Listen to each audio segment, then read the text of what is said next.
I want it. Gotta make to myself a promise. I won't quit, keep going till I got it. I won't give up till I'm on top. Yo, no, I ain't the type to give up. If I do something, man, I do it till I get what I want. I turn a business out of nothing into something I love. I got a poker face, but honestly, I'm not one to bluff. I flip a switch, never miss, man, I always stay up. Don't let them see you, bitch, always have a plan to stay tough. This life ahead of you ain't easy, it was built to be rough. But that's what makes a personality is tragedy, bruh.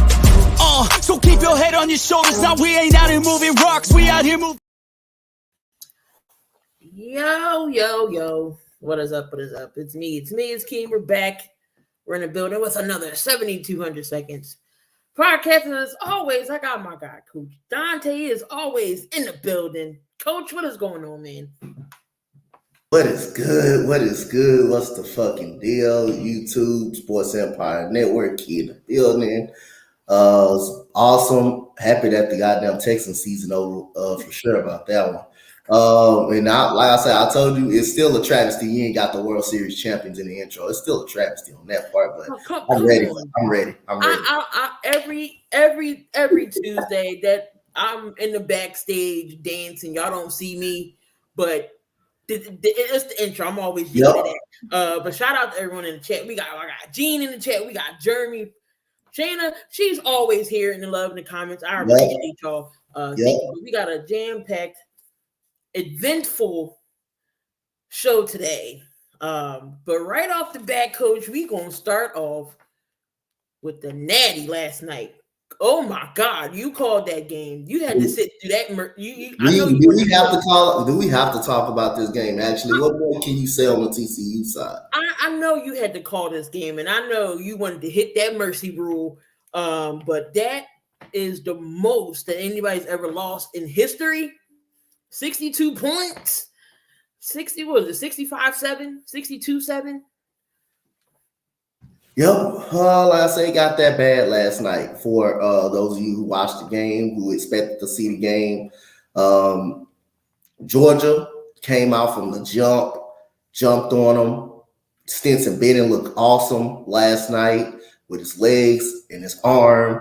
The tight end, Brock Bowers, who's a top tight end draft prospect, went crazy. I keep forgetting number 84 name, but he went crazy last night. This Georgia. I know you're talking about McConnell, Mc something. Yeah, he went crazy. He went crazy as well. But McConnell, that's the name. Yeah, the defense was solid. Forced Max Duggan into 2 turnovers. Max Duggan had his worst, probably almost one of his worst games of the season. Quentin Johnston couldn't get open at all, their best receiver. But coming into this game, I knew Georgia was going to be on point tonight because, first of all, TCU is not Ohio State. Ohio is a big difference from TCU and Ohio State. Why they scored that? Why Ohio State was to stick with them. And it was scaring a lot of fans that Ohio State could win that game. You got a great quarterback in C.J. Stroud. You got the top 2 wide receiver in the country, and Marvin Harrison Jr.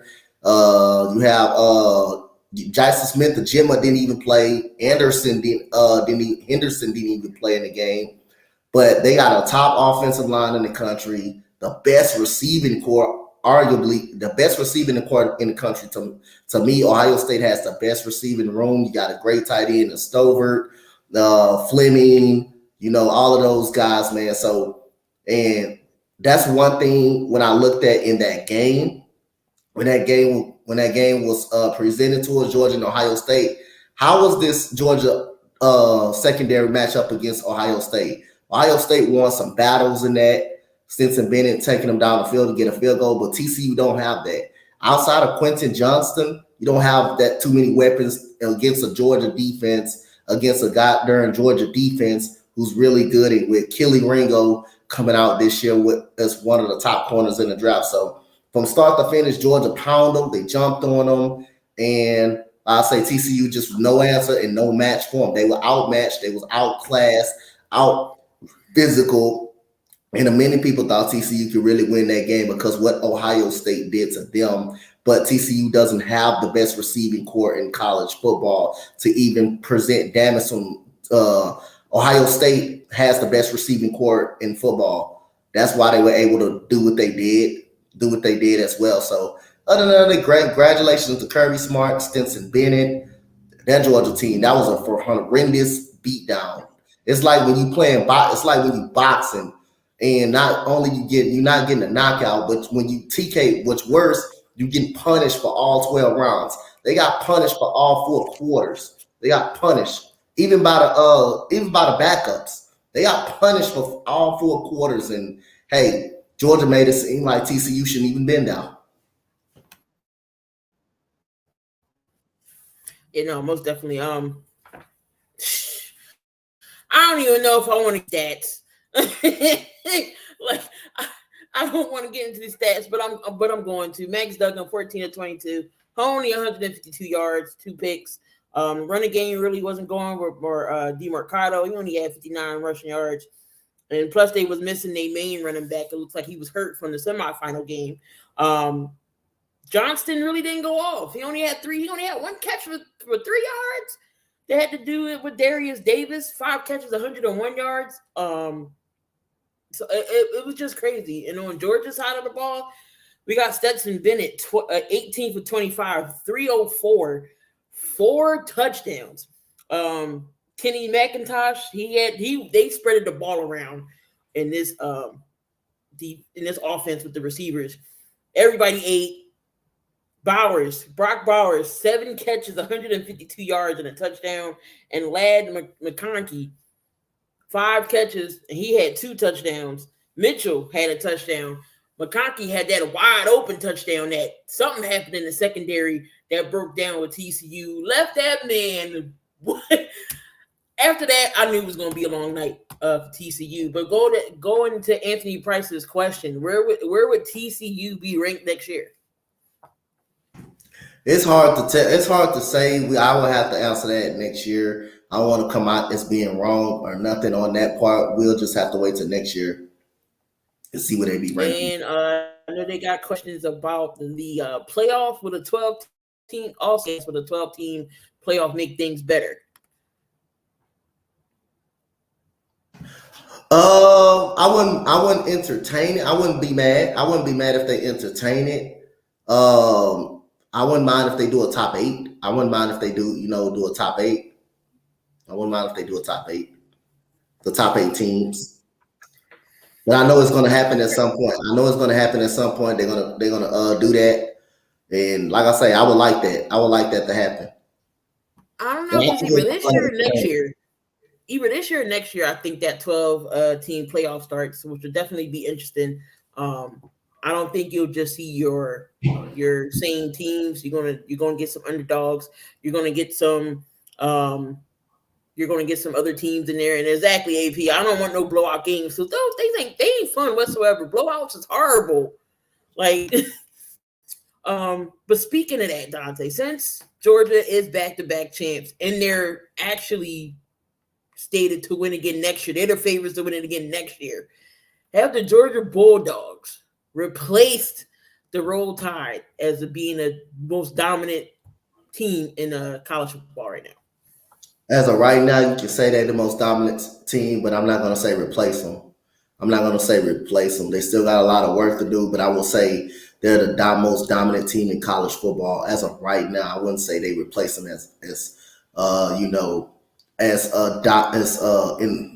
over Alabama. I wouldn't say place them over Alabama as the most dominant team of all time in college football. I would say they are the most dominant team now in this stage. Oh, Jeremy says Coach Prime's going to put a stop to that. All right. And shout out to Jeremy. He does represent all Colorado except for the Rockies. So, of course, he's going to go vouch for Coach Prime in the Colorado. I am excited to see what's going to go on happen up there with Colorado and Deion up there. But who gets drafted first, you think? Is it going to be Stetson Bennett or Max Duggan? Max Duggan.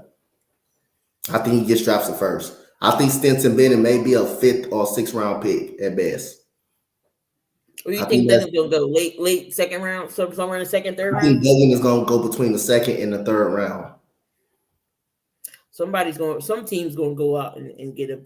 Somebody's going to pick him up. Yep. So we already know that Jalen Carter is going to declare in this year's draft. Like you said, he's one of the top linemen out there. And so is Keely Ringo. He's already declared. Blake Corum and Cam Rising are returning back to their teams, going back to Utah and Michigan. Good or bad move? I think that could be a good move for them. That could be a good move for them. Blake Corum got injured. He didn't get a chance to play. Yeah, Stinson is 25, still in college. That's yep. Yeah, that's crazy. So I think it's a good move. I'm okay with the move of them returning back to college.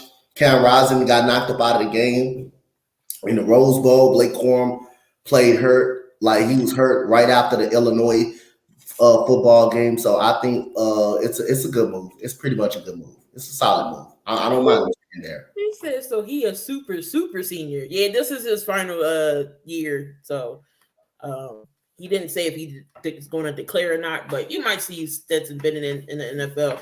Do you think he's a quality starter, or will he be somebody's backup? Like, do you think? Yeah, I think Stetson Bennett is backup. It's going to be backup quarterback. All right, y'all. I had to get the college out the way first, so we got that out the way. But the NFL regular season is over. Week 18. We've seen some highs in week 18. We've seen some lows. We've seen some spoilers in week 18. Not gonna go through everything in week 18, but everybody rested. Some teams rested their starters. Some teams didn't. Some teams had trouble with the backups.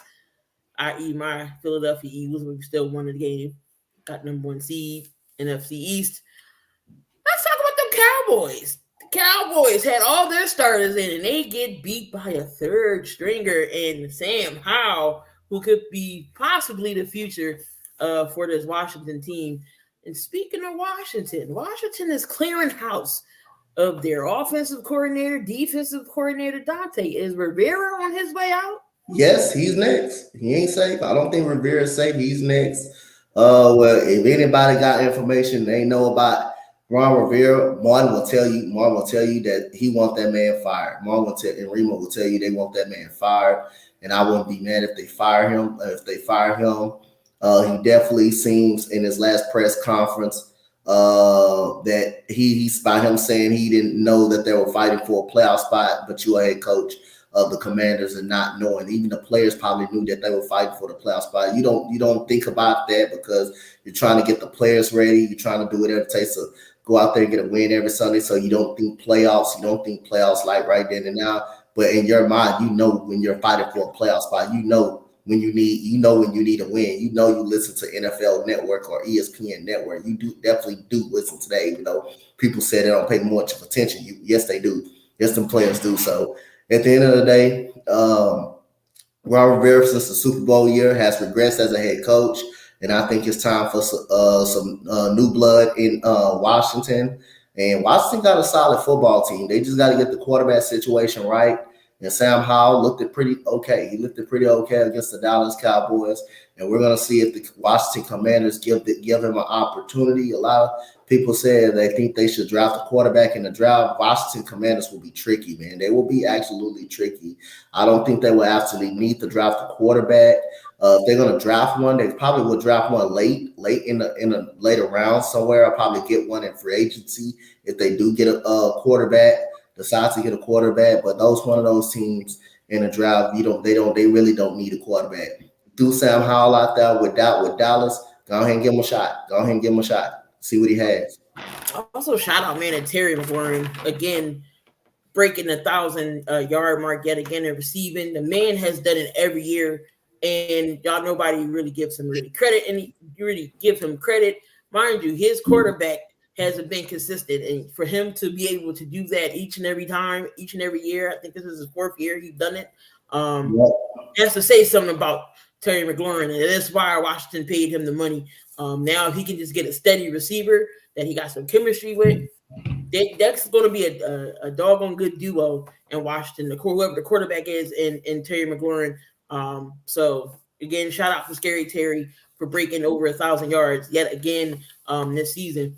Coach, playoffs, wildcard weekend is here. AFC, we got, of course, the Kansas City Chiefs having the first round bye, so they do have that week off. But we got 3 games and one on Monday. So we got the 4 seed in the Jaguars going up against the Chargers.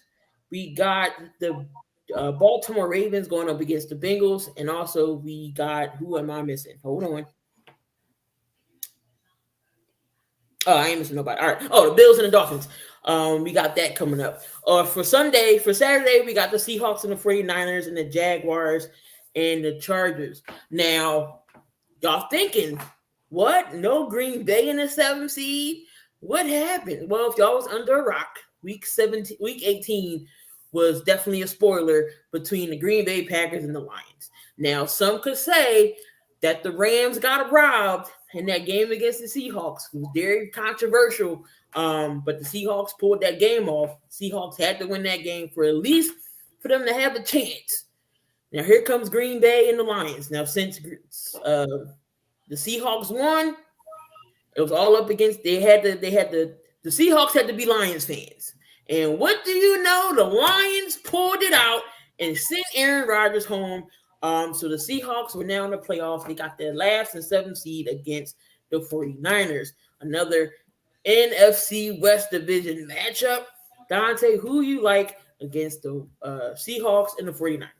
I like the 49ers. At home, I like the 49ers to win this game. The running game is going to be heavily involved with Christian McCaffrey has been rejuvenated since he left Carolina. With Elijah Mitchell in the backfield, Brandon Ayuk with George Kittle ability to catch and block. Brock Purdy continues to be pretty decent on the football field and not turning it over. I got San Francisco. Man. They're the hottest team in football right now. I'm definitely gonna go with you and agree with you here. San Fran, definitely with Brock Purdy went from Mr. Irrelevant to Mr. Relevant, continues to do what he does each and every game. People are already doubting him. Oh, Brock Purdy, I don't think he's gonna, make so much noise. He don't have to. All he got to do is go in there and play his game. He got George Kittle. He's getting Deebo Samuel back. He got CMC and Christian McCaffrey. He got a good good defense and Nick Bosa and Fred Warner and those guys. Don't forget about Brandon Ayuk, who's come alive since Deebo went out. So they definitely got some playmakers, and Purdy is getting the job done. I am going with the 49ers here as well. Will it be a blowout? I don't know. It's kind of iffy with Seattle. Sometimes they can be lit. Sometimes they can be on it. We don't know. We all know Kenneth Walker the third is a stud, the rookie running back. We all know what DK Metcalf and Tyler Lockett can do. And you got Geno Smith. And then on the defensive side, they're kind of, uppy. But, we got Tariq Woolen, who is definitely a stud back there, rookie there. Next game on the docket for Saturday is the Chargers and the Jags. Now, we didn't think the Jags was going to get in it, but Tennessee pretty much all season had that AFC South locked up, and then they went on a 7-game losing streak, and the Jags take it over and win that game week 18 again. The Jags offensively didn't look good, and week 8 defense kept them in it and won this game. So, Dante, who are you picking between the Jags and the Chargers? I'm going to take the Chargers in this game. I think it's on the road because, it's at Jacksonville, because Jacksonville got won the division, actually. I'm going to take the Chargers to win this game. Justin Herbert, first playoff game. Keenan Allen, these wide receivers. I trust them against, Jacksonville secondary and Austin Eckler. Trust him a lot. When he's not running the ball really good, he's going to be effective in the game because he can catch out of the backfield. He can play like a receiver.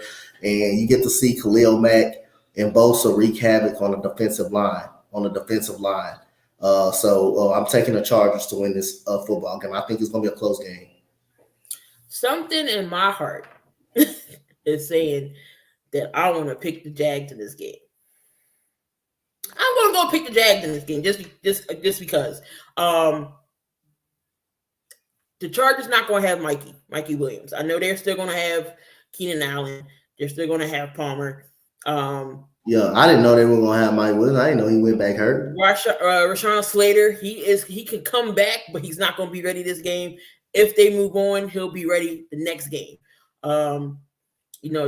Trevor Lawrence got to play solid offense, make the good decisions. Still got Travis Etienne. Zay Jones is a good receiver. They got connections. But I know this Charger defense is still going to come at them. But something in my heart is going to say the Jags are going to win this by, it's going to come back and win this game. It's going to be close. It's going to come down to possession. I think the Jags are going to pull it off the way that defense was playing against Tennessee. I know it was Tennessee, but still the defense won it for them. So I'm going to go and say the Jags is going to come from behind them in this game. All right, so moving on to Sunday's game. We got 3 games for Sunday, and I did put a community tab post out, and they want me to do the Ravens and Bengals, so I'm going to do that game on Sunday night.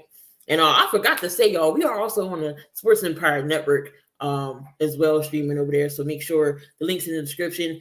You subscribe to the channel. Big thing is coming up on the Empire. Big thing is coming up. All right, so we got the Dolphins and the Bills. Now, the Bills, Week 18, prayers goes out to Damar Hamlin. He has been released from the hospital, but he's back in Buffalo getting more tests done. But things are looking up. He got released. He was talking to his teammates on FaceTime.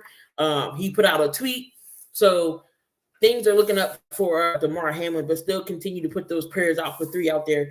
Nyheim Hines took it to the crib twice against the Patriots last game. And I knew this Bills team was going to come out firing. Now, knowing that they got Damar Hamlin in their corner and they're going to go all out. They're going to ball out this game. Miami is not going to have Tua. Bridgewater's always getting hurt. He's out with something's wrong with his finger, thumb, something. So, again, they got to rely on Skylar Thompson. Who's winning this game, Dante? That's the Bills and the Bills and Dolphins. I'm taking the Bills to win this game. Taking the Bills to win this game at home. I know the last time these two teams met, they met in Buffalo. The Buffalo Bills came out with it, but it's a difference between Tua and Skylar Thompson. So I'm going to take Josh Allen and the Buffalo Bills at home. Definitely, I'm taking the Bills here.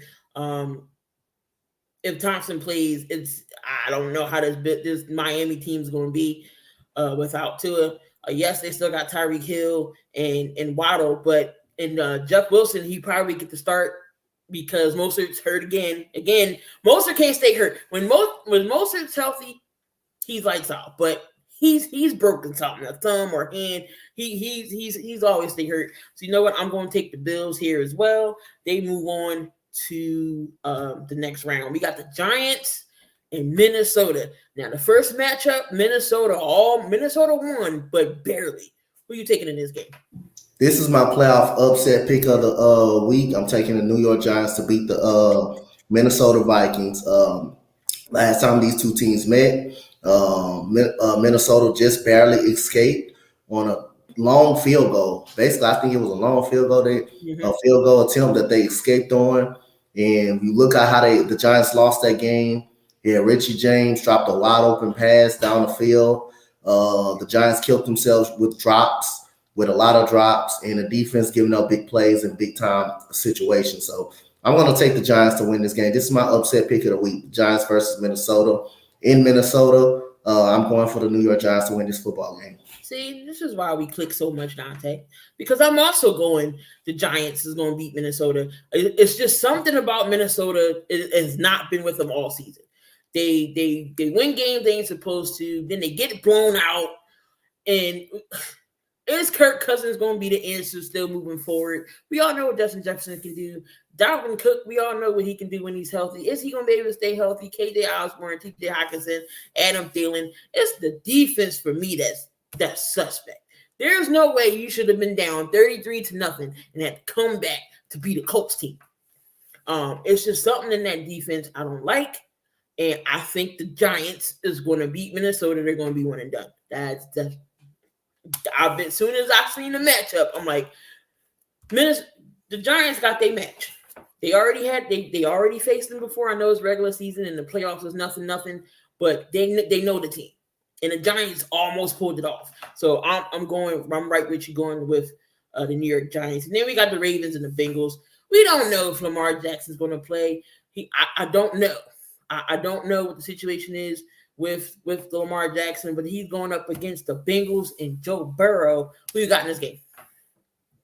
I got the Cincinnati Bengals beating the Baltimore Ravens, regardless if Lamar Jackson does play football or not for them. I still got the Bengals winning this game. That Super Bowl run really helped them. So now they got the experience. They have the experience of now that they made it to a Super Bowl last year. Joe Burrow played some good football down the stretch. You know, they got to get Joe Mixon involved in a running game. They got three great wide receivers.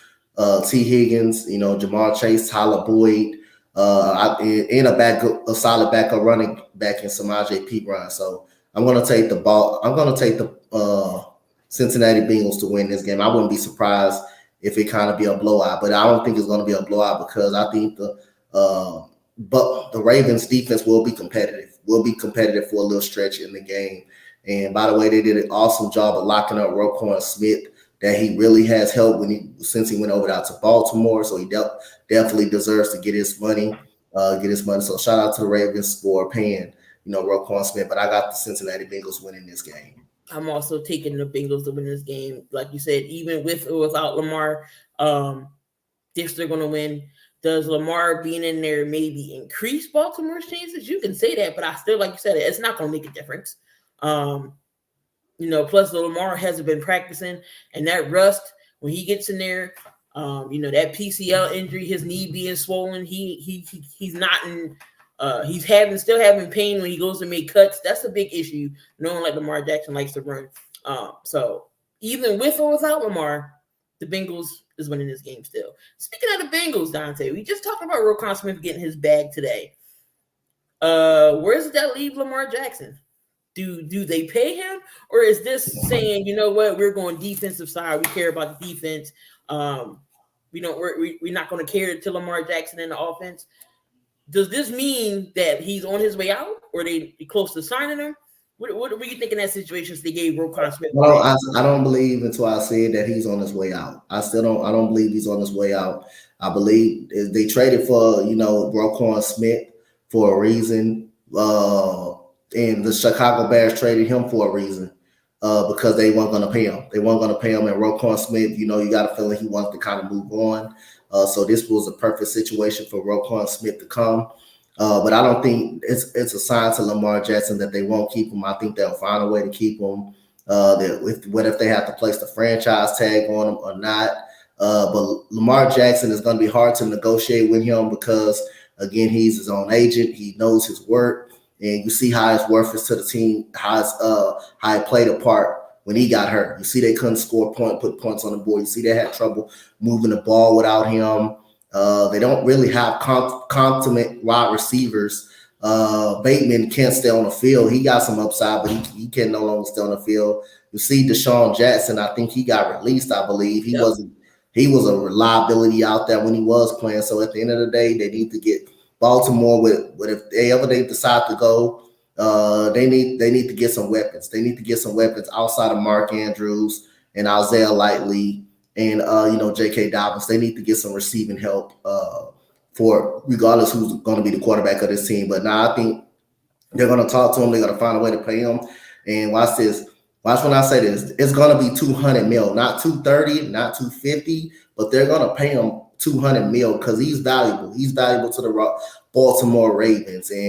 But if nobody don't think he's valuable to that squad or not, hey, look at the last 2 years when Lamar Jackson was out of the lineup. Yes, you can say he's not been on the field, but when he has been on the field, Baltimore last year was 8-3. Baltimore was 8-3, 8-3 before he got hurt. And what they did, they missed the playoffs. This year, they barely made it in the playoffs. When he went down. So again, they struggle when Lamar Jackson is out. So I think they're going to try to negotiate the best way they could, but he could make it hard because he is on agent. Definitely. The link is in the description for Coach Donte's channel as well. And it's right here on the screen. Coach Donte. I just put that in there. He'll come up. But no, the link is in the description for Coach's channel. Yeah, it's definitely up. It's definitely up to Baltimore what they're going to do. Do they want to lose a Deshaun? Do they want to lose a Lamar Jackson and his type of caliber quarterback? Do they want to try to test free agency to get in a big name in there? Or are they going to pay him? Again, he's not going to get that Kyler Murray, Deshaun Watson, Russell Wilson type of money. I think that window has sailed when he turned it down the first time. But we'll see what Baltimore does. Donte, let's go into our little awards here on the 7,200 seconds that we're going to do that we're starting up. I don't know if you got your handy dandy notebook and your list ready, but I'm ready when you are. I'm ready. I ain't got to write the notes because I kind of got the players in my head who I know.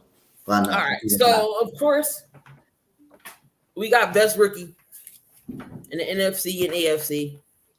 In the NFC, I got Kenneth Walker.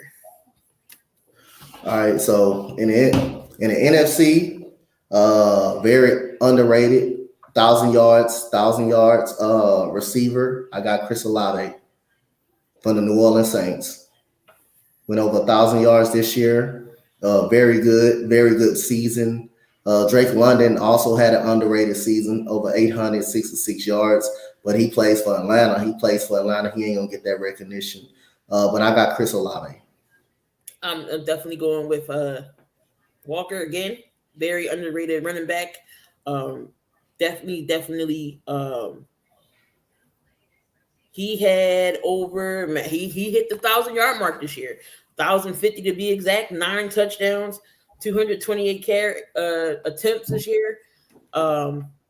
Definitely a running back that definitely was needed, knowing that Carson always got hurt. Penny can't stay healthy. He's definitely going to be a running back there for the future and out of Michigan State as well. So my rookie of the year is going to Kenneth Walker. Yep. So we got best defenders. I'm sorry. So we got to go to the AFC for the rookie side. I'm going to go with Sauce Gardner. Sauce Gardner has been tearing it up over there with the Jets, even on the defensive end as well. So I'm going to go with Sauce. Sauce hasn't really gave up too many touchdowns. So I'm going to go with Ahmad Sauce Gardner. That's also my pick as well. Ahmad Sauce Gardner. Since day one, he's been no doubt the best cornerback, rookie cornerback the whole season. Yeah, so that's my same pick. That was my same pick, Ahmad Sauce Gardner. All right. So we got the best defender category here. In the NFC, I'm going to go with Nick Bosa, leading the league in sacks with 18 on that San Francisco defense, along with Fred Warner. But Nick Bosa's continue to step up his game each and every year. I don't think he's been hurt this year. Last year, I know he had some injuries, but I'm going with Nick Bosa for best defender in the NFC this year. Best defender of the NFC this year, I'm going to take Hassan Reddick. Hassan Reddick, 17 sacks this year. Can't ignore that. I'm going to take Hassan Reddick. Been very good. Got to give credit where credit due. Hassan Reddick was balling. So 17 sacks, that's a lot of goddamn sacks during the regular season. So see, I didn't want to be a homer. Yeah, but I understand you didn't want to be a homer. I'm not like that either. Though, when it comes to best defender, we might have the same thing again. Gotta go with Sauce. Gotta go with Sauce Gardner on the defensive end as best defender in the AFC. Best defender in the AFC. I want to go. And it's a very underrated. It's a very underrated move that I kind of want to go with him, and a lot of people don't realize that. I'm gonna go with Matt Milano from Buffalo. All right. So who's the underrated player in the NFC? My underrated player in the NFC, I'm going to go with Tyler Lockett. Nobody talks about Tyler Lockett. He is the best deep ball receiver in the game right now over there with Seattle, and nobody talks about Tyler Lockett. He is a great receiver, can catch a ball, especially when you need him a deep pass, and he's a definitely good asset over there to Geno Smith from Seattle. So I'm going to go with Tyler Lockett. Overrated player in the NFC for me, underrated. Mm-hmm. Okay, underrated AJ Terrell on the defensive side of the ball, just because he plays at Atlanta. Cornerback, doesn't get a lot of looks, but just because Atlanta sucks so bad, you're not going to hear a lot of him, but he's one of the most underrated quiet cornerbacks in the NFL. AJ Terrell is the most underrated defender in the NFC. And on the AFC side, it's funny because you just mentioned him. Matt Milano. Nobody gives Matt Milano credit over there for the Bills or his name in general, what he's doing with that defense. So Matt Milano gets my vote being underrated in the AFC side. AFC side of things. Garrett Wilson, rookie, New York Jets, had a phenomenal season this year. Phenomenal rookie season, Garrett Wilson. All right, Donte. There's some things that are a little interesting, a little fun here. Who had the best celebration? Who had the best celebration? It's Jared McKinnon. I love Jared McKinnon this year celebration. Every time he scored a touchdown, I love his celebration this year. I think Jared McKinnon had one of the top celebrations this year. I'm gonna go with. I had a couple on my list. You could say Jalen Waddle every time he scores, he does the waddle, which I think is cool. The gritty is getting a little overrated, and that's getting too done now. We need something different now. I'm tired of the gritty now. Everybody doing it. We need something new. But the best celebration that I said, I'm gonna go with definitely Jalen Waddle and his waddle. Definitely original, authentic. It's part of his name. But it's definitely, who's thinking about doing a waddle when they score in the end zone? But I did have Joe Mixon his coin flip when he did on Sunday. That was interesting. He was sticking it to the NFL in that coin flip. And I had, as much as I hate Dallas, but they tight ends, when they hopped into the Salvation Army bucket, they both in the tight ends all day whack-a-mole, that was cool. But I'm going to give it to Jalen Waddle. Yeah. Who had the best performance of the year? Who had the best performance of the year? NFC and AFC side. I actually got two. I got Justin Jefferson, week 1, had the best performance out of week 1 this year for me. Justin Jefferson, there was games that he was literally unstoppable, especially against Green Bay. Justin Jefferson, to me, had the best performance on Green Bay. And against the Colts, he made a big impact. He also had he had 200, I don't know how many 200-yard games he had, but Justin Jefferson was phenomenal. To me, he had one of the best performances this year. I got JJ as well. That 227-yard game against Detroit. He ain't scored no touchdowns, but he had 227 yards. Definitely got to give it to Justin Jefferson for best performance of the year. And then on the AFC side, you got to go with Derrick Henry against, I think it was your Houston Texans, 32 carries, 229 in that game. So Derrick Henry gets it for me on the AFC side. Yeah, I'm gonna have to go with I'm gonna take Derrick Henry also. I think Derrick Henry is really, really dominant. You can also take Jalen Waddle as well. He has a great performance. Garrett Wilson has some moments, but Derrick Henry is a solid option. I'm taking Derrick Henry. All right, last one. Who was the game? What was the game of the year for you? The game of the year. Oh my God. The game of the year for me, I love that Buffalo at home versus the Dolphins. I had Buffalo at home versus the Dolphins. That was a solid game all the way from start to finish. A very good, very solid game. So I'm gonna put Buffalo and Miami on that one. I'm going to take Buffalo, but it's not against Miami, against Minnesota. Okay. I think that was the game of the year for me because that game went back and forth. Went into overtime. Josh Allen fumbling in the end zone, which nobody thought that would happen. Minnesota pulled it off. That game was great from second half on. I think that was one of the best games of the year. Definitely Bills in Minnesota gets my book. Bills and Dolphins is good too. We actually called that game too. Yeah. That game was definitely great. But that's our list. That's our award list for the NFL. I'm sure we'll do one for NBA when that comes time. Next show we'll definitely do our consensus of the NFL. We'll do the rookie MVPs. We'll do that all again. But that was just our little spin on things. But head coaches, they got the can. Coach, you have been talking about this one coach all season long, and here is your time to talk about Mr. Cliff Kingsbury. Kingsbury. Oh, let's get this going now. So, everybody been knowing since the middle of the season. Been talking about Cliff Kingsbury.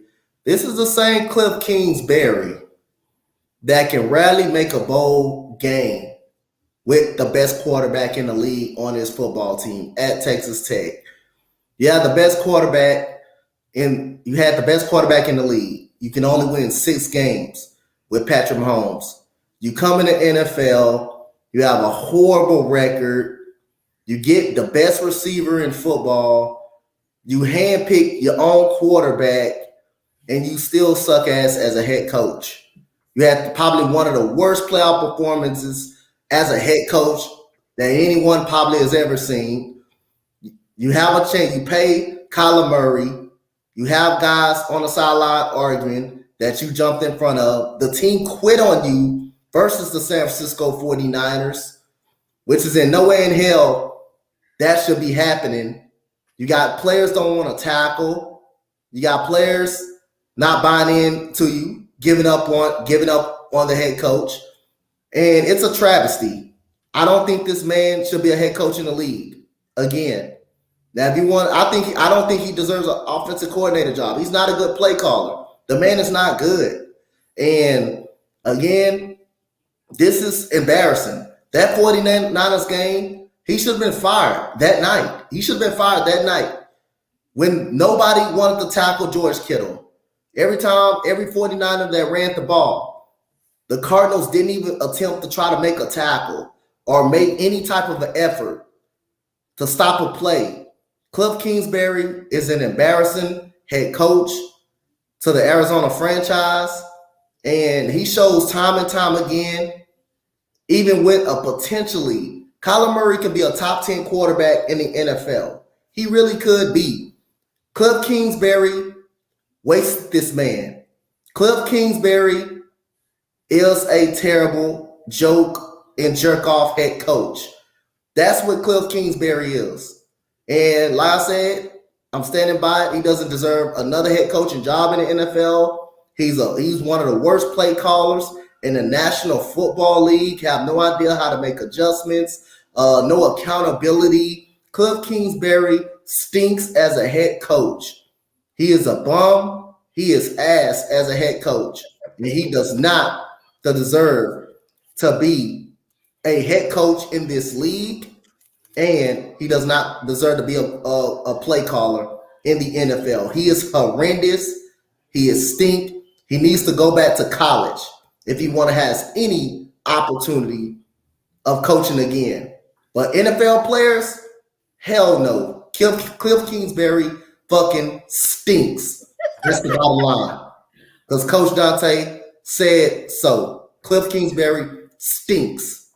So it is rumored that he doesn't want to. He said he has no intention of going back to college play, and there's also rumors that he could be the next offensive coordinator for the Patriots.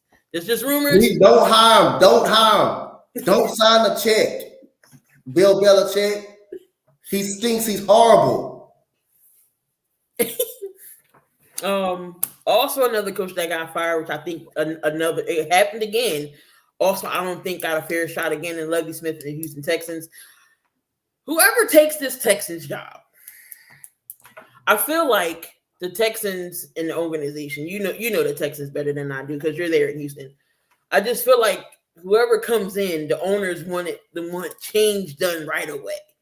They know it doesn't happen overnight. So for them to go fire Lovie Smith, I don't think they should have fired Lovie Smith. I think the players played great under Lovie Smith. It was offensively that was y'all issue. I know y'all had some stuff on the defensive side, but y'all defense isn't that bad. Isn't that bad that other people think? Because, y'all was in some games. Y'all didn't really get blown out by much in games. Maybe only 2 games y'all really got blown out by. But your thoughts on Lovie Smith getting fired? Yeah, like I say, I wouldn't have been mad if he stayed, but for what I was hearing yesterday, and I know the reports are really actually true, now that the players are sticking out and the coaches are sticking out, he should be fired. He should have been fired. And I'm gonna tell you if I'm gonna just fill everybody in on some information what was going on. The players wanted to make adjustments, and he would not listen to the players. He would not listen to the players. He would not even take a thought process on it. To adjust to the players. He was using players the wrong way, like Derek Stingley. Derek Stingley is not his own coverage cornerback. He's a man-to-man type of cornerback. And Dameon Pierce said he could have came back and played. He didn't want to play him. Derek Stingley didn't want to come back and play him. They could have came back and played on the field. He didn't want to play her. He didn't want to play him. The coaches was going to him personally and telling him, let's try to make adjustments on this and this and that. He did not want to listen to the coaches. He actually ignored everybody and went by his own way. And plus the game that the Texans supposed to tank, he didn't want to tank. He should have kept Brandon Cooks out of the game. Brandon Cooks already made it be known he ain't going to be that next year. And I'm happy that he ain't going to be that he's going to be with a playoff contending team. He doesn't need to be there.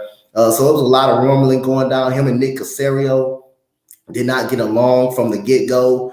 I'm putting that on Nick Caserio because if you and Lovie Smith hasn't gotten along, haven't saw eye to eye, why the hell did you hire him in the first place if you know he doesn't see eye to eye? So it was a lot of things went on in the press conference that came out, and I believe this time by the demeanor of Nick Caserio and Bob McNair, whatever coach they get is going to be a long-term answer. I don't think this one is going to be a one and done. They know, and Nick Caserio and Cal McNair, especially Nick Caserio, he knows that he's got to step it up. He knows he's got to get the right head coach and keep them long term. So he knows that a lot of pressure on that. He's on a lot of fire right now. And then he came out and said he already came out. Bob McNair, and it went bad. Bob McNair said, "I'm going to be involved in a part of everything, the draft and the head coaching search and everything." It's kind of messed up when the owner even saying that. And even coming up and saying that. So end of the day, I wouldn't been mad. Like I say, he had to be fired. He had to be fired from the reports I read, and the reports really were true. The players were going up to him and trying to make adjustments and asking him about an idea. He would not listen to him. And the coaches also. And he was basically ignoring everybody and just giving everybody basically the fuck you. So he, like I say, for what I read and for what I know, in the press conference and me being in spaces, with Texans people and me talking about that, he should have been fired on that. If you and Nick Caserio also played a part in it too, because if it's just like if me and you wasn't clicking and me and you never saw eye to eye, why would I want to be on a podcast with you? Why would I want to work with you if we don't see eye to eye? Why would I want to do that? So this is Nick Caserio doing as well. He doesn't. This is his doing. You didn't click with Lovie Smith all last year. That goes back when David Culley was fired. They never clicked. They never had a competent relationship. Well, why did you hire him? Why did you even think about hiring him? You should have hired who you wanted to hire last year. But now it's a lot of pressure. He knows it, and he knows he got to get this right. And Bob McNair is going to be a part of the coaching search as well. So with whoever coaches they choose, it's not going to be a one and done this time. It's not going to be a one and done this time. It's a lot of pressure on Nick Caserio. So you being a Texan fan and you right there in the city, who would you want to see in this organization? What kind of coach? Do you want a younger coach? Do you want more of a veteran? Like, what are you looking for? I mean, the coaches that's out there right now that the Texans are linked to, they're linked to Jonathan Gannon for the Philadelphia Eagles, Ben Johnson from the Lions, D'Amico Ryans, and there was another coach that came up that I forgot. James Steichen, yeah, and it was another one that I was looking at in the group chat that the Texans wanted to get as well, wanted to kind of get as well. Wanted to get, I believe it was the OC from the New York Giants. His name Mike something. He's an OC from the Giants. So offensive coordinator for the Giants. So whoever they get, it's not a certain coach. I would really love D'Amico Ryans. I really love D'Amico Ryans, former Houston Texans, former linebacker, great all-pro linebacker. But I'm okay with whoever they get as long as this coach will be here long-term to help grow these guys up. You cannot continue to make the same mistakes and have a one-year rental head coach. You got to have some stability in your organization. So whatever the Texans decide to get, I'm fine with it. I'm okay with it. As long as you put this team in a position to improve and win. And it starts by hiring the head coach and hire is going to tell you and everything what they want in the draft. So I basically want an offensive guy as well. But I wouldn't be mad if we get a Jonathan Gannon. I wouldn't be upset. I would not be upset whatever coach that they decide to get. I would not be upset. And we all know here in Philly, y'all can take Jonathan Gannon. If y'all like him, y'all can take him. Hey, we'll take him. We got no problem with that. He wasn't the only problem in Philly. He wasn't the only problem. But no, it's definitely going. If Shane Steichen definitely gets picked, he definitely can know how to run offense. Look, he's going to run. He's going to know, definitely going to know the strengths of whoever your quarterback is, running back. He's definitely going to know that, I can say. So all I just know that if he comes, he's going to be on the defense. He's not going to be a part of the play calling. He's going to select the offensive coordinator to come with him. So the defensive principles basically will be his job. But whoever the Texans does decide to get, I'm fine. I'm fine with it. D'Amico Ryans, I'm jumping on the top roof if we do get him. Oh man, who else I got here? Aaron Rodgers, is he coming back? We all know he got put out the playoffs by a Lions team who definitely improved this year. What, 8-9? They were 8-9. They were 9-8. 9-8, and I said they was gonna win 7 games. They proved all of us wrong. Jamal Williams breaking Barry Sanders' record for touchdowns. That might be the next jersey I get. If y'all see me sporting the Lions jersey, it's Jamal Williams. But is Aaron Rodgers coming back? A lot of people say they don't know. They don't think he's coming back. He gave him signs that he wasn't coming back, but I believe that when I see that. I believe he makes a stay in Green Bay. So I'm gonna say yes, he goes back. I believe that when I see it. I believe that when I see him leave, that's when I believe it. But I know all signs. He showed you a lot of signs that he did not want to be there, but he still stayed there. So I'm gonna say yes until it's otherwise. He gave us a lot of signs that he wanted to leave. Even when he wanted to be traded, he gave us a lot of signs he still ain't left yet. If Aaron Rodgers wanted to leave, he would have been left. He would have been left. Trust me, he would have forced his way out somewhere. But I'm gonna say yes, he stays there until otherwise. And Alan Lazard, I don't think he's coming back either. I think he's not coming. Yeah, he's not coming back. He already admitted he wasn't coming back. I don't know. Like I said, I don't think Rodgers is done. His ego won't let him be done, but we don't know. Like Kyle said, he is building up the drama. We just gonna have to wait. We just gonna have to wait. The cliffhanger at the end of the episode is what this is with Aaron Rodgers. Yep. Nathaniel Hackett, Matt LaFleur said he would not be opposed to go back to Green Bay. I think Hackett could be a good coordinator, just not head coach. So, I mean, if you want to go back to Green Bay, let him go back to Green Bay. Yep. Now, Jerry Jones, he already said that Mike McCarthy's job is safe. But somehow, someway, I don't believe a thing Jerry says. So, Dante, my question to you is, if Dallas loses this game to Tampa Bay and old man Brady, is McCarthy's seat and others in jeopardy? Not just Mike McCarthy. It could be Dan Quinn. Dan Quinn. I think Dan Quinn going to go out and get a head coaching job. I really believe Dan Quinn is going to go out and get a head coaching job this year. He's going to listen to people. He's going to listen to other teams. I believe Dan Quinn will go out probably and get a head coaching job. But I do believe Jerry Jones, when he says Mike McCarthy will be safe, I do believe when he says he will actually be safe for Jerry Jones. So I kind of believe that when he said he was going to be safe. But should he be on the hot seat? Yes, he should be on the hot seat if he loses in the first round. He should be that. But for Jerry Jones coming out and admitting it, hey, ain't no way in the world. I don't see him getting off of this word and him saying. I don't know. This is like, how do you invest so much in this team knowing you're the owner? You all know how the Dallas Cowboys franchise is. You paying Dak this money and he can't get it done. You paying McCarthy this money. You paying Kellen more money in the offensive if they don't get it done. I don't know.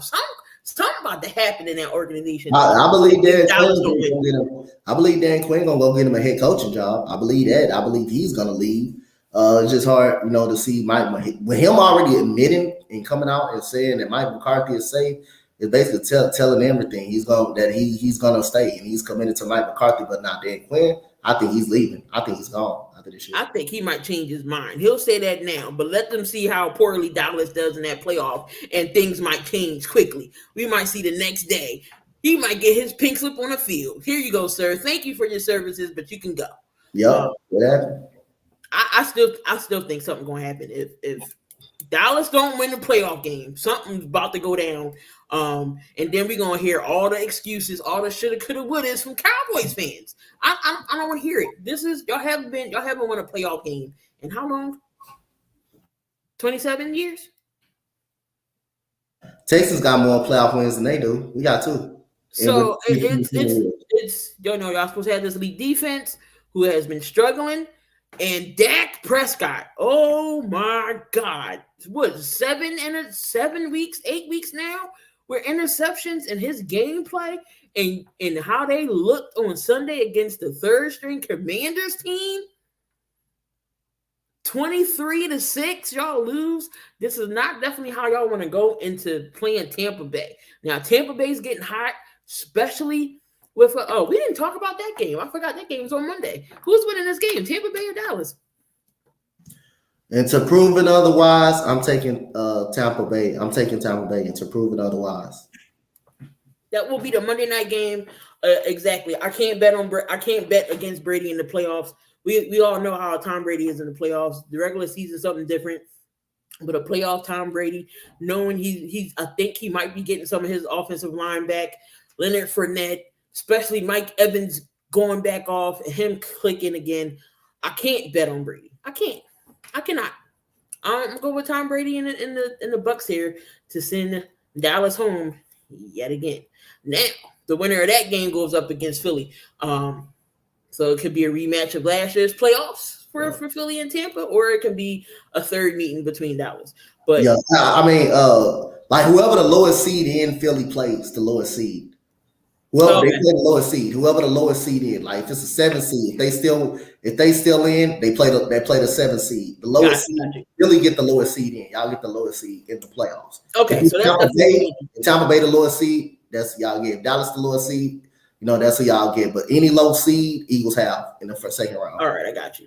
All right, so but no, I'm going with Tampa Bay. Tampa Bay's winning this game.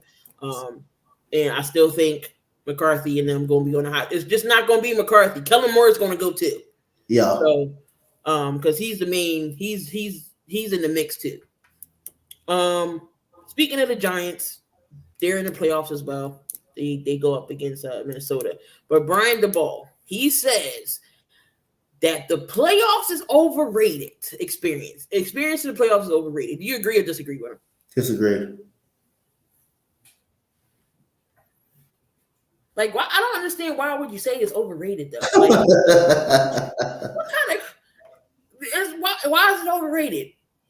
You gotta have the experience to get into the playoffs. I mean, he's been there with Buffalo as a coordinator, not a head coach. So maybe I don't know if he's confusing the two, or I would feel like you have to have experience going into the playoffs. Either if it's a coordinator, a head coach, something. You got to have some type of experience or know how to work your way around the playoffs. Regular season is something different, but the playoffs, you lose, that's it. You don't go no further. So for him to say it's overrated, I definitely don't agree. Now I believe if he said playoff matchups, then I agree with that, because no matter who you play, the Giants playing Minnesota, who's listed, will be a favorite of this matchup. I believe the Giants will beat Minnesota this weekend, and I think that's a good matchup for the Giants against Minnesota. But again, I think he talking about, like he said, he trying to say matchup wise, it's kind of overrated. And yes, everybody has a chance. Everybody has a chance in the playoffs. It's 0-0 once you step in the playoffs. In any type of playoff scenario, it's 0-0. Yes, you can be better in the regular season. Yes, you can have a high seed, but once you get in that playoffs, everything changes. Everything is on an even playing field. Even if you are playing at home, it's an even playing field in the playoffs. Once you into that playoff, it's an even playing field now. All right, most definitely. So we got the head coaches. Of course, we all got 5 vacant teams that we know of. So we got the Colts, we got the Denver Broncos, Carolina, Arizona, and the Texans.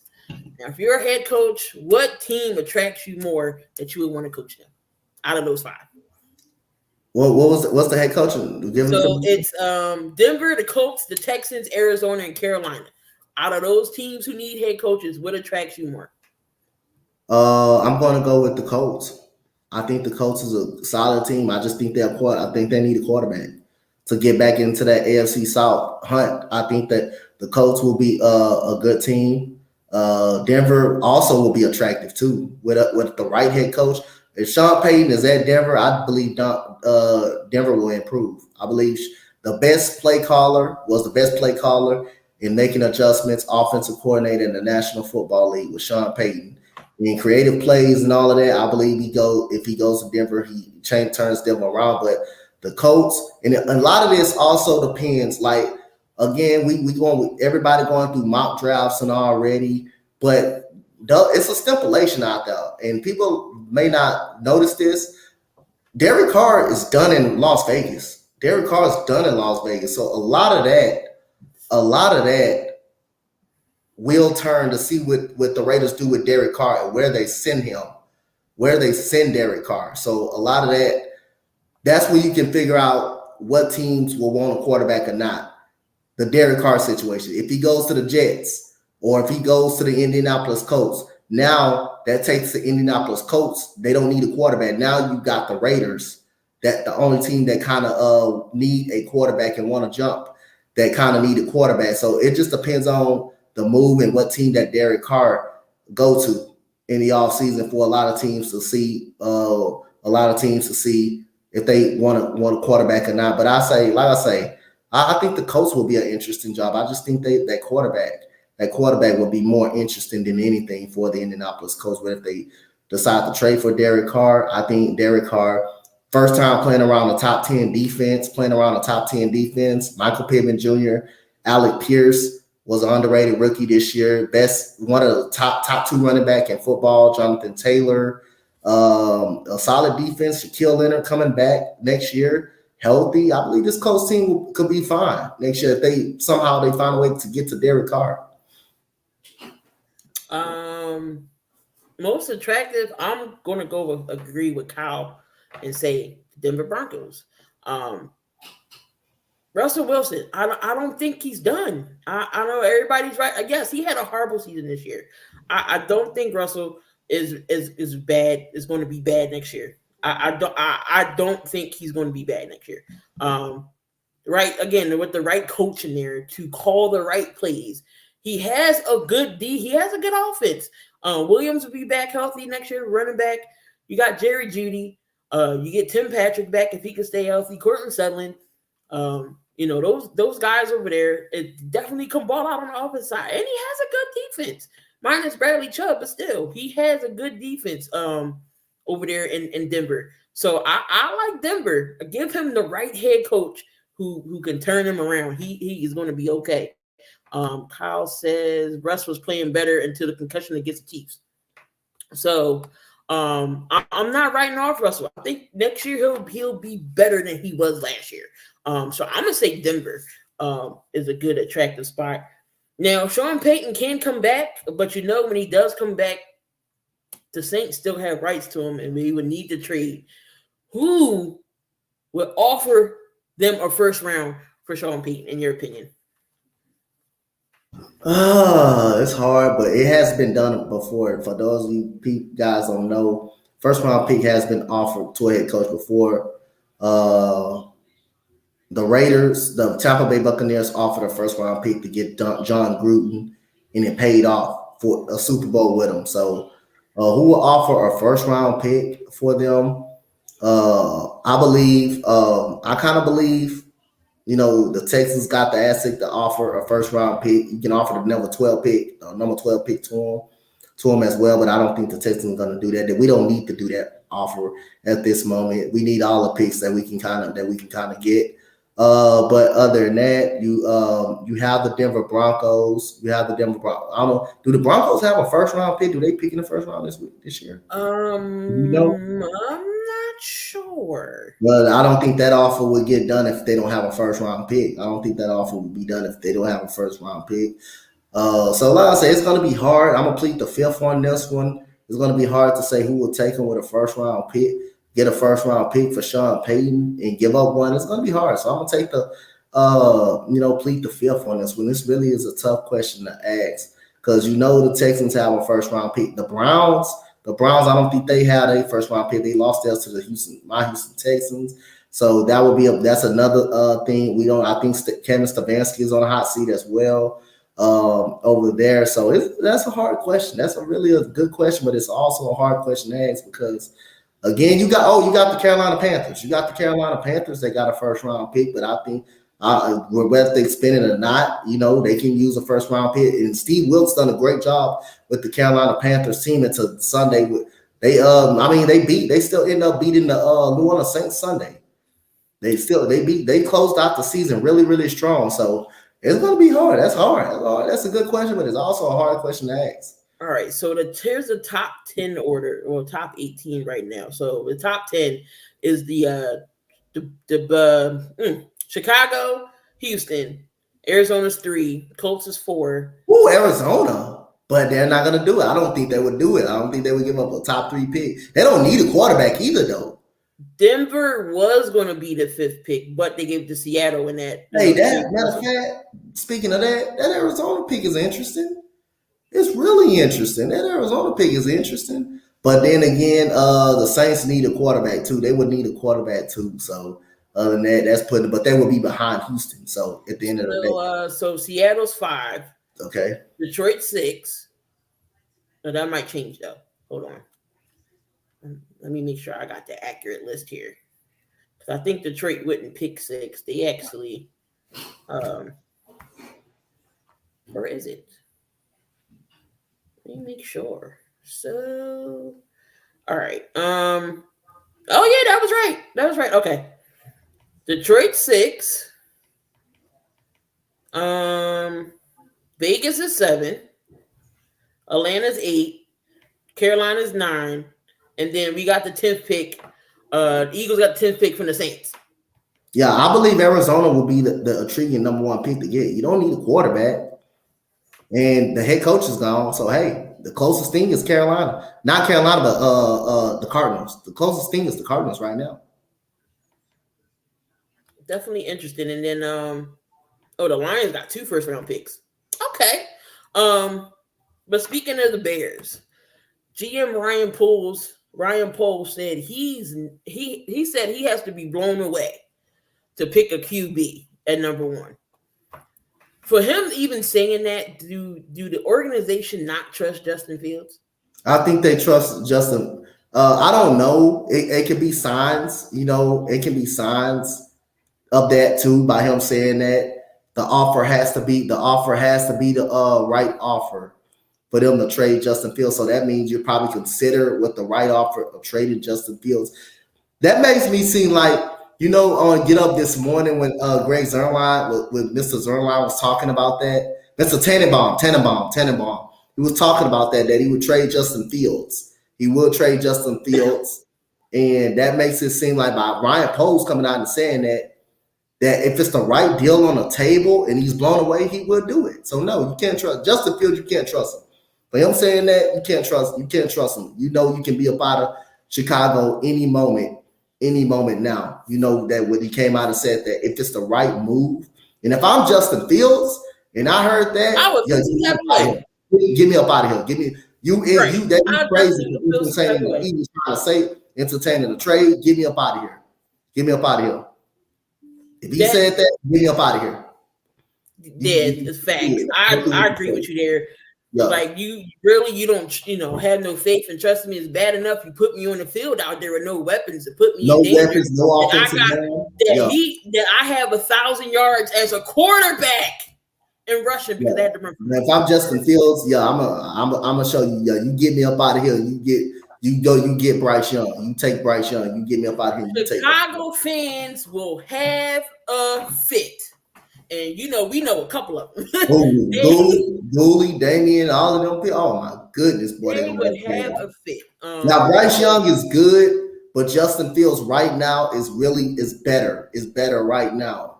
Bryce Young hasn't played a football game. Come on, you'll be outrageous thinking about that. But now that he said that, if I'm Justin Fields, hey, you right? Get me up out of here. Trade me.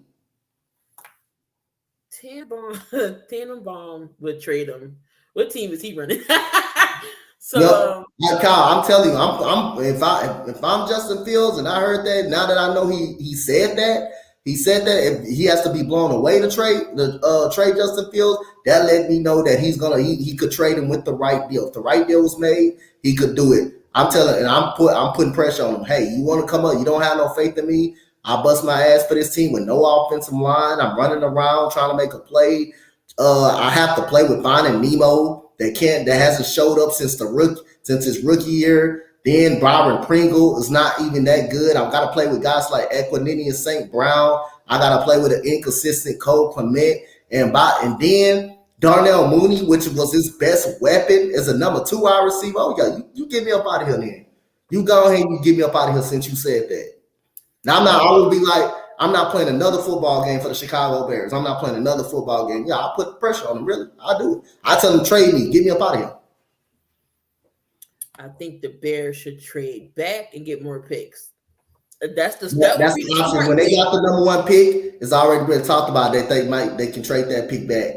And that's why Texans fans are really mad that Lovie Smith threw that game for them Sunday, because they know the Bears don't need a quarterback. They know they can trade the pick down. Or either pick Will Anderson or Jalen Carter with that number 1 overall pick. So they know it's a big possibility they can trade the pick down for someone to come up to get a quarterback. But like I've been saying, hey, you still got CJ Stroud, who's going to declare for the draft. He has not declared, but he's going to do that. So CJ Stroud, you're gonna come out with a quarterback anyway. You're gonna come out with a great quarterback anyway. So anyway, it goes. So before we move on to NBA in your coaches list, some more stuff coming out of Arizona's camp. D-Hop could be on the trading block. Who would be in the sweepstakes for Darren Hopkins? The whole NFL, the whole damn NFL, except the Eagles. Right. Tennessee needs to get a wide receiver. They can use a DeAndre Hopkins. Oh boy, I don't want to scare people though. I swear to God, I don't want to scare anybody. I don't really want to scare anybody. I'm telling you, I don't want to scare, and I don't want to. Just imagine him being on the Kansas City Chiefs with Patrick Mahomes. I don't want to scare Eric like that. I really don't want to do that, but it's a habit. Bill Belichick. Let Hopkins go to Kansas City. We might as well just give Kansas City the damn trophy. I'm telling you, you have a lot of teams that would entertain that. The Panthers could entertain it. They can entertain it as well. Knowing that he's in his up in age in his career, wouldn't he want to try to go to a contender? Yeah, he would, but I think the Panthers could be good with him and with DJ Moore already being good. That's a number. You getting the number 1 receiver. You got 2 number 1s all of a sudden. With Carolina, you got 2 number 1s. I mean, I'm not even entertaining. The Colts would be good for him. But hey, I don't want to see him in the AFC South. I don't want to see him in the AFC South playing on the Indianapolis Colts, but it could definitely happen with him. It depends on what the quarterback that they get over there. He's definitely not. The Bears need to entertain him. Get Justin Fields a weapon. I think the Bears will be very good, but then again, you're going to have to give up the first overall pick. The first overall pick, they're going to want to entertain the first overall pick for the Arizona Cardinals. So what if Rodgers decides to come back and Green Bay gets a Hopkins? Yep, Green Bay could be a difference maker because they need a receiver. And Alan Lazard already admitted he's not coming back next year as well. So it's a lot of teams outside of that can definitely entertain them. The New York Jets, thinking about them, they need weapons, offensive weapons as well. But he's going to want to go to a contending team. But I believe the Arizona Cardinals, they got his rights, but he doesn't predict when he wants to go. Whatever the best deal for the Arizona Cardinals, that's what they're going to send him to. Right. And one more other thing, they're saying that Kyler Murray's going to have some say in the next head coach. Why would you leave that up to Kyler Murray? I mean, he's going to have some say, but that don't mean he has the final say on that. They got to approve it to him. So you want to try to do whatever it takes to keep your quarterback happy, to keep your quarterback there, keep your quarterback happy. But just because they say, he wants to entertain it. He wants to entertain it and let him be a part of the coaching search. That doesn't mean they're going to take his word. They're going to go with the best coach for that possibility. But that lets you know he does have an effect on what coach he wants to be there. Damien, hey, it's a possibility now that Brian Poles immediately came out and said it. If I'm Justin Fields, I'm telling him, yo, you trade me. You go ahead and do it. All right, Coach, before we go into the NBA, we got to see who's number one this week. We got the coaches list, y'all. Let's see who Coach's top playmakers is for the week. All right, so y'all already know, man. Coach Donte come up with his coaches list, man. This list, it's going to be a good list like it's going to be every week. So we're going to start with number 5. Ladies basketball hasn't really been popping like that much, so I just picked the top performance, that I think that stood out. And so I'm going to go with Notre Dame point guard Olivia Miles. Had a solid week this weekend, 17 points, 5 assists, 6 rebounds, a solid guard, 1 for 1 from the 3 for Olivia Miles, the guard out of Notre Dame. So college basketball for the women really hasn't been, popping like that. So this is the first time she has made this list. Another first timer that made this list. Nothing in the NFL really kind of popped out this week. No big numbers like that in the NFL, but this is the biggest number. I was fighting between two people, but I think this is impressive. Drake London, 6 catches, 120 yards. I say he has 800 yards on the season. That's a pretty solid year for a rookie. Drake London, and he also missed a couple of games this year, I believe. I think he missed a couple of games this year, so he probably could have easily went over 1,000. So Drake London at number 4, the first time he has made this list. At number 3, college basketball, man. This is the second time I believe this guy made this list. Zach Edey, the center out of Purdue, the big 7'4" dude out of Purdue. 30 points, 3 assists, and 13 rebounds for Zach Edey. Having a solid year, and he's been good for the Purdue Boilermakers. By the way, Purdue is number 1 in the nation. So, hey, Zach Edey's a big part of that. What's good, Jeff? Number 2, this dude been balling, man. Jalen Brunson, 44 points yesterday, 4 assists, 7 rebounds for Jalen Brunson. Definitely, I believe this is the second time on this list, so I'm not mistaken. I might go back and look and see if this is first or a second time, but this is the second time. I believe I'm gonna go with this. Probably the second time Jalen Brunson been on this list, or probably the first time. So at number 1, Stetson Bennett. That's the biggest stage. So I was fighting between him and Jalen Brunson, but so I said I'm gonna give the nod to Bennett, the biggest stage of them. And boy, did he perform. Stetson Bennett, 18 of 25, 304 yards, 4 touchdowns. You know how many touchdowns he had total? 6 touchdowns. In the national championship, 2 with his legs. 3 carries, 39 yards, and Stetson Bennett has made this list the number one pick on this list this weekend. Congratulations to these fellas that made this list. We got 3 of them. We got probably everybody was probably first timers on this list. It'll be the first time everybody been on this list. So that is the coach list of this week. We'll see y'all. The coaches list will be back next coming weekend for you guys. So, yep, those are 1 through 5. All right, let's see who makes Coach Donte's list next week. But yeah, that was definitely some good ones on that list this week. Let's get into the NBA for the last half here, because next on the Sports Empire Network, we got the Big 3 podcast coming up. So make sure y'all don't want to miss that as well. And if you're into tickets, I know playoff time is coming up. NBA, NHL, you name it, we got it. Make sure y'all go to SeatGeek, promo code SE, and save $20 on your first purchase as well. So make sure y'all go to SeatGeek, SEN, for the Sports Empire Network, and also save yourself $20. Now the NBA definitely got interested. Some things is happening. We get Steph Curry back. Steph Curry comes back. KD will be out for at least a month. Donte, how is that going to affect the Nets? It may affect them. It's gonna affect them pretty much a lot.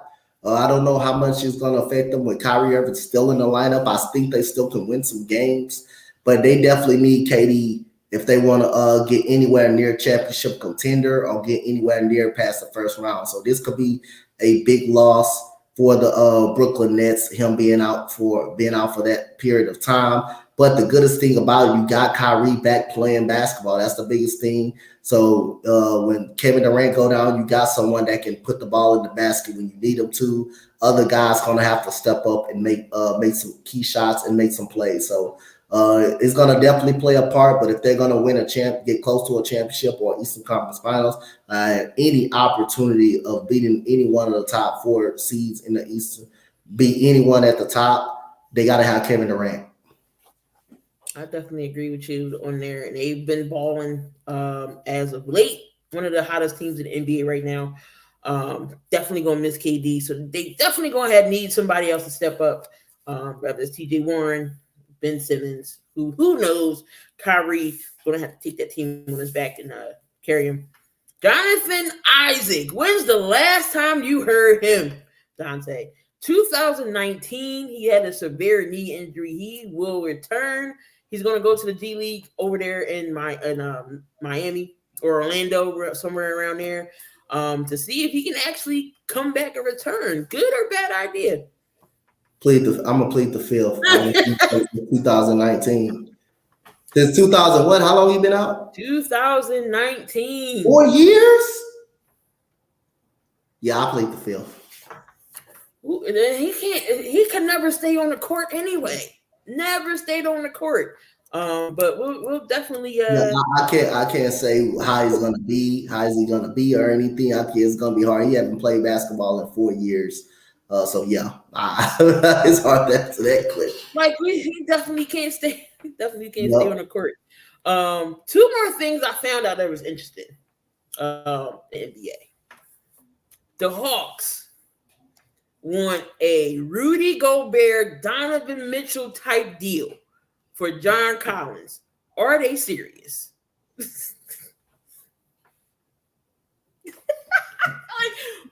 What team is going to do that? Nobody ain't even be able to do that. How long has John Collins been on this trading block of the Nets? It seems like every year they haven't traded him a year, and he's not worth that. He's not worth that. He's not worth no package like that. Come on now. He's not worth no package like that. No, he's worth at least a second round pick at best. He's not worth no damn package like that. Rudy Gobert is barely worth that package. He's not even worth all that. He's not going to talk about Gobert, y'all. You know how much I despise Gobert with passion. Oh my God, I can't stand it. Steph Curry comes back and he goes up against the Suns tonight, and the Suns has been god awful. Does it continue? Yes, it continues tonight. Yes, it does. They needed Steph Curry back, and they was able to get some wins with Jordan Poole at the helm. So yeah, if the Warriors can stay healthy, I still think that it could be a threat. If the Warriors can stay healthy, yeah, most definitely. The Warriors, they definitely needed Curry back. They have him back in the lineup. Poole, Steph Curry, Draymond Green, Clay can only do so much, but having Steph Curry back definitely is going to be a plus for them. Anthony Davis, he's going to be coming back in soon. Will this help the Lakers try to push for a play-in? Of course, all the Lakers, all the Lakers, for them to go places and for them to be even in contention of a playoff spot, Anthony Davis has to be on the floor, and he has not proven to be on the floor for the Lakers. But granted, even when he's on the floor, they still find ways to struggle.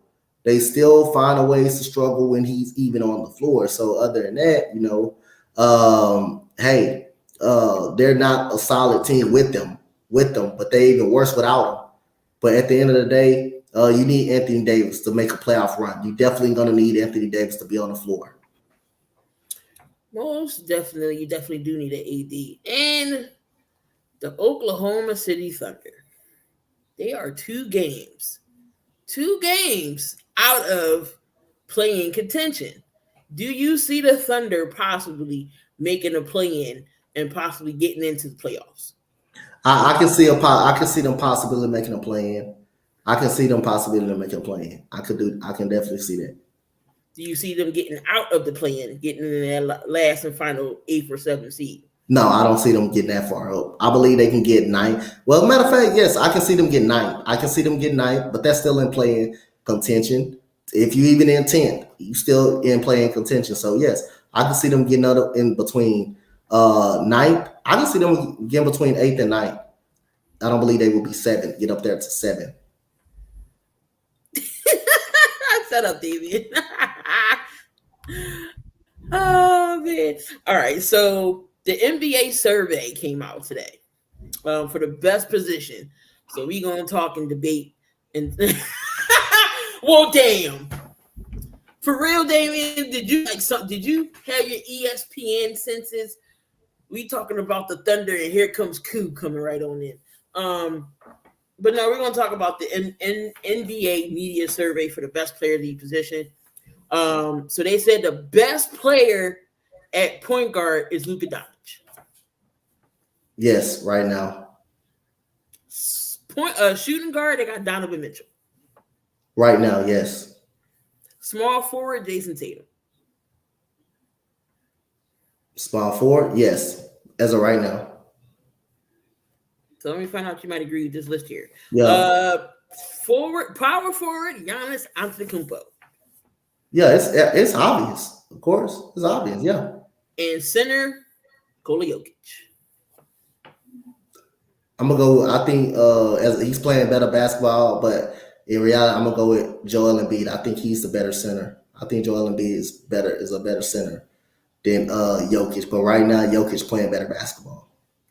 All right, so let me actually go to the.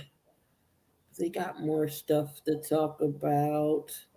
Hold on, let me see where. Okay, so who's been the best point guard this season? Of course, Luka Doncic is at 80%.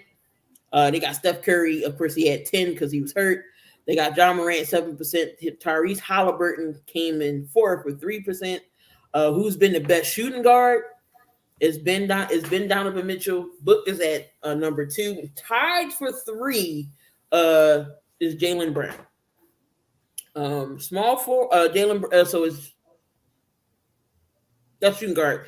Small forward, it was between Jason Tatum and Kevin Durant. Best power forward, it was Giannis, KD, then Zion. And they didn't do the center part. Oh, and then it was Nikola Jokic, and then Embiid was under him.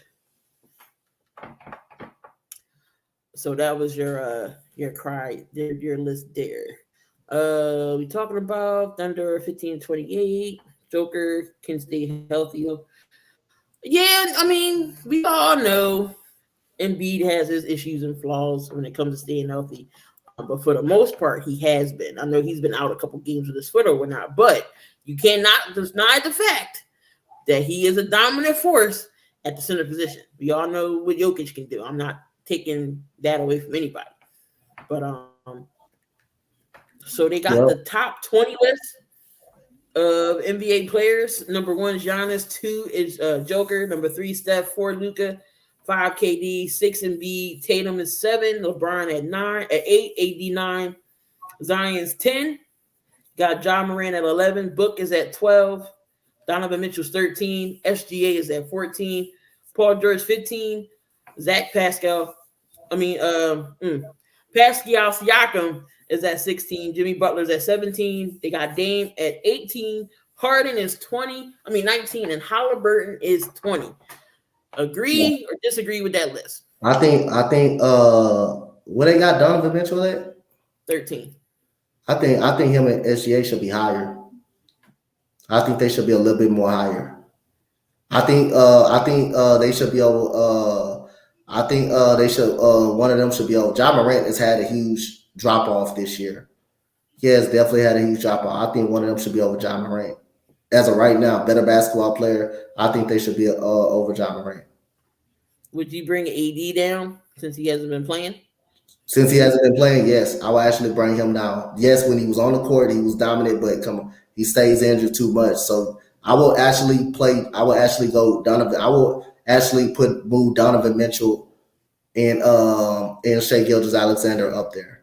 But would you move Donovan and SGA over Book and Ja because they're Ja's 11 and Book's 12? I think they're playing better basketball than both of those guys. I will actually move them up a spot ahead of them. Makes sense. Definitely makes sense here. In today's matchup games we got tonight, we got 7 games. Pistons goes up against the 76ers. We got the Heat go up against the Thunder, Hornets and Raptors. Donovan Mitchell goes back to Utah for the first time this season. So Utah and the Cavaliers. We got the Warriors and the Suns. Coach Donte will be doing that game at 10 o'clock Eastern time. So go over to his channel as he's doing the play-by-play. We got the Magic and the Trailblazers and the Clippers and the Mavs. Lines up for the lineups in this night's slate.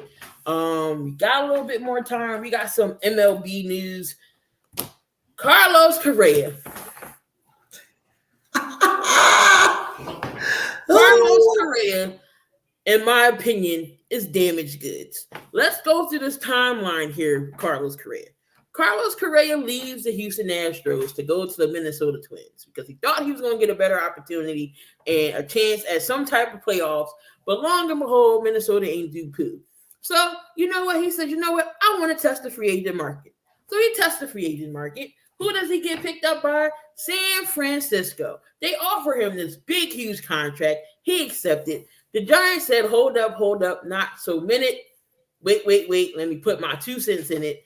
They looking, you know what? This report here, injury reports looking mighty long. Every year that you've been playing baseball, you've been on the injury list. And they was looking at his ankle injury. Mind you, he wasn't even in the major leagues yet. He was still with the Houston Astros farm system when they noticed his ankle injury. So they postponed his press conference. Long and behold, and a thief of the night, Steve Cohen comes in that exact same day that the Giants did not want to offer him money. What do? The Mets offer him a big contract. We're going through this all over again. All right, cool. He's going with the Mets. He's going to sign this big deal. Hold up, wait a minute. Mets said, nope, same deal. He's no longer going to be with the New York Mets. He's back with Minnesota. So he signs a $200 million deal to go back to Minnesota. Coach Donte, after all that, Carlos Correa damaged goods. Can he only stay in Minnesota? Yep, he can only stay in Minnesota. And guess what? When you leave Houston, guess how much of a drop-off you be? Just every bit of Carlos Correa has been. So enjoy your time over there in Minnesota. Enjoy your time over there. Like I say, again, Carlos got nothing but much love and respect for Carlos Correa. Wouldn't have had this problem if he decided to stay in Houston. If he did decide to stay in Houston. But other than that, just from go to $14 million, go to 14 years, and $300 million, all the way down to $200 because ain't nobody. Yes. 200 million, 6 years. 6 years, and you had no choice but to take less money because Minnesota wasn't offering you a lot of years and a lot of that money, so he had no choice. So that means he can only Minnesota were really the only team he can actually go to. And the Giants came out and said not only if Carlos Correa could have waited for the Giants, because the next day they would have gave him a press conference. They just wanted him to be cleared. But he didn't want to do that. He was afraid that the Giants was going to take a little bit off. He didn't want that to happen. And the Mets jump in there. They offer him this money, less. They offered him less than the Giants offered him. The Giants offered him more. Out of all two of these teams, the Giants offered him way more money. And all he had to do was stay with the New York Giants. So the Giants, not the New York Giants, San Francisco Giants felt like that Carlos Correa wasn't like that, wasn't loyal to them, and didn't want to be there with them because all they had to do say, wait, man, we're gonna do the press conference to the very next day. We already gonna have it set up. Now all of a sudden he decides to leave, and now the same shit has happened in New York. Now New York thought they had them on Carlos Correa. All of a sudden, now back to square one in Minnesota, which is a team.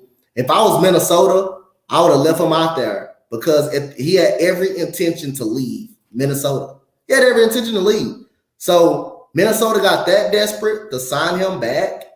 Yes, you got Christian Vasquez, but other than that, that's not going to help him win the AL Central.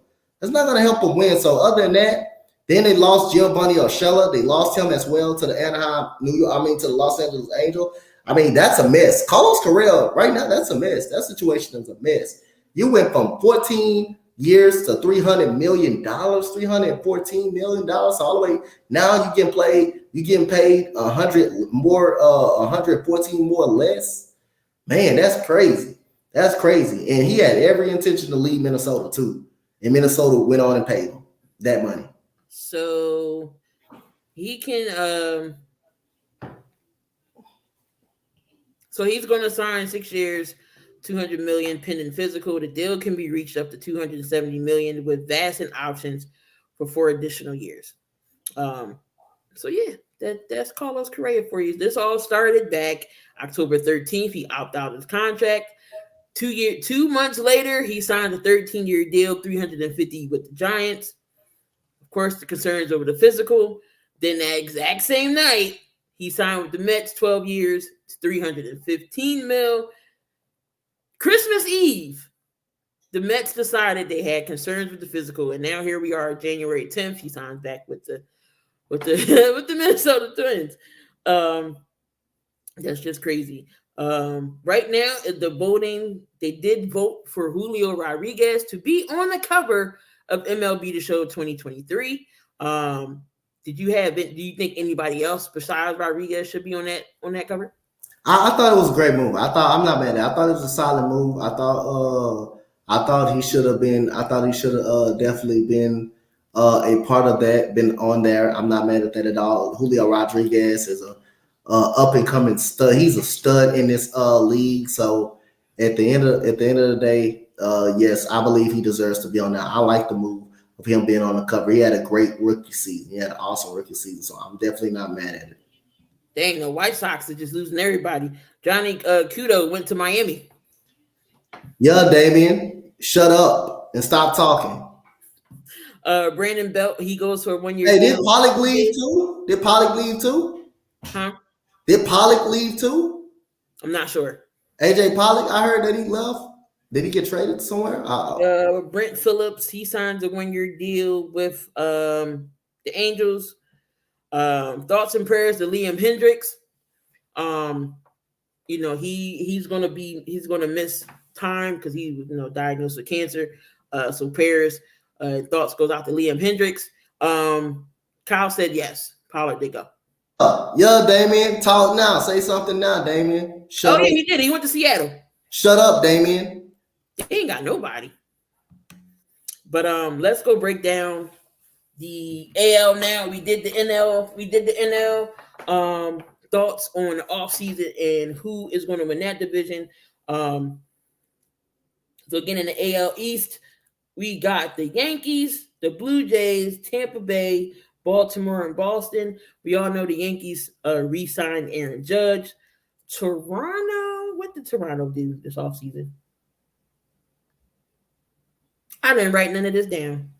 I ain't gonna hold you. I wasn't prepared for this topic this week. Tampa Bay, they didn't really they made some noise. We all know Boston re-signed who did they get? Did they resign Rafael Devers? Yeah, they re-signed him. But who was the big offseason winner in the AL West, or the AL East? Well, you got the best player back in that division, Aaron Judge. You did get the best player, but outside of him, you did get Carlos Rodon, who's going to improve the pitching staff a little bit more. He's going to pitch.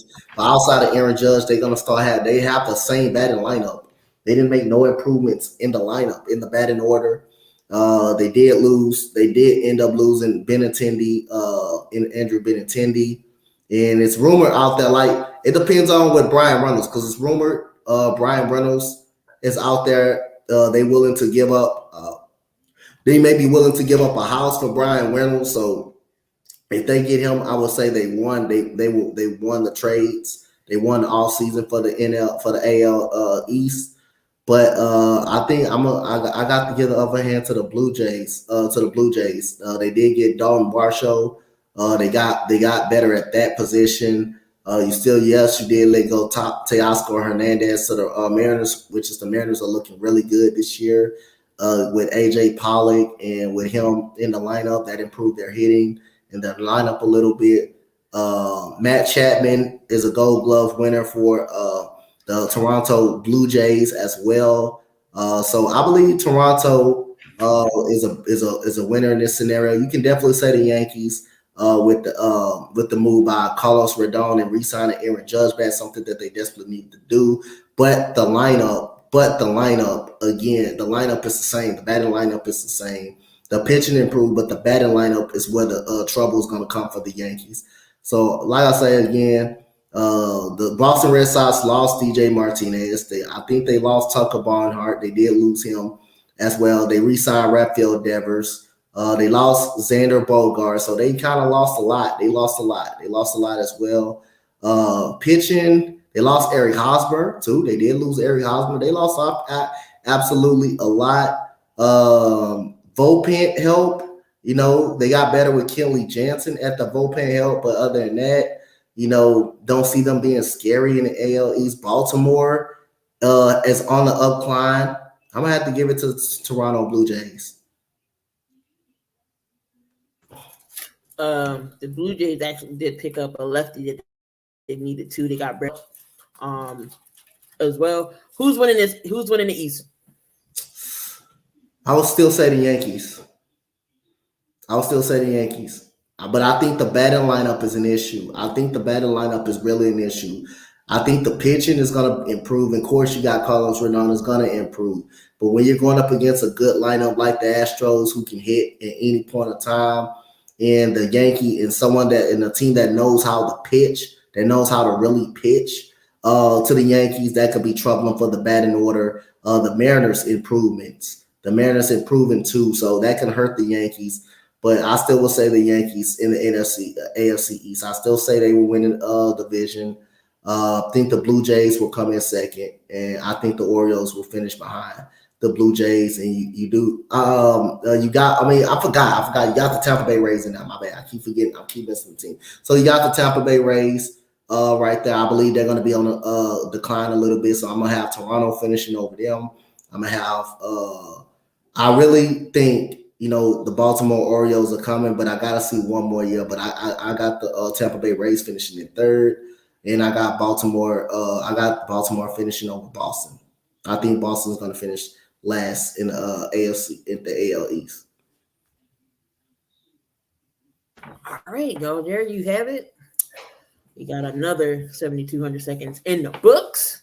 Any last words? Before we roll out of here. Anybody you got to put on the grill besides Clint Cusberry and all that other stuff? Nah, like I say, Cliff Kingsbury is the only rant I wanted to get on because, like I say again, Cliff Kingsbury is horrible. He's a horrible head coach and he's a horrible play caller. If he has any chance, he needs to go back to college, coach kids. Grown men are not for Cliff Kingsbury. And it has been proven time and time again that Cliff Kingsbury does not deserve a head coaching job in the NFL. And he cannot handle a locker room. So other than that, it's been a great show and happy NFL Sunday, NFL football will be coming this weekend. Playoffs will be coming. Baseball will be kicking up the high gear soon. In the month of April, training camp, I believe, starts soon. Spring training starts soon, starting pretty soon as well. And we're in the middle of the NBA season. So very happy to be on here. Very happy. We're on our way to 60 episodes. But like I say, hey, happy, very happy. Yeah, most definitely. Don't forget, coming up at 7 o'clock on Sports Empire Network, we got the Big Three with Kyle Edwards and the crew. So make sure y'all tune over there for that. Again, make sure y'all go to SeatGeek, put some promo code in SEN, save $20 on your first purchase. But yeah, we here each and every Tuesday, so make sure y'all come on back. But we are going to head on out of here. What's going on, Vision? Steelers and NFL need to be on the grill for that. Yeah, I don't know if y'all seen that, but that was definitely a dumb move there. I don't know if y'all seen that celebration when they did the CPR. That was definitely too early for that. That definitely wasn't cool. But of course, ain't nobody gonna talk about that. But we're gonna get on out of here. Y'all make sure y'all come on back 6 o'clock, 7 o'clock, the next 15, 16 minutes or so for the Big Three podcast here on the Sports Empire Network. Coach Donte, myself, we moving on out of here. Yes, of the evening. Peace.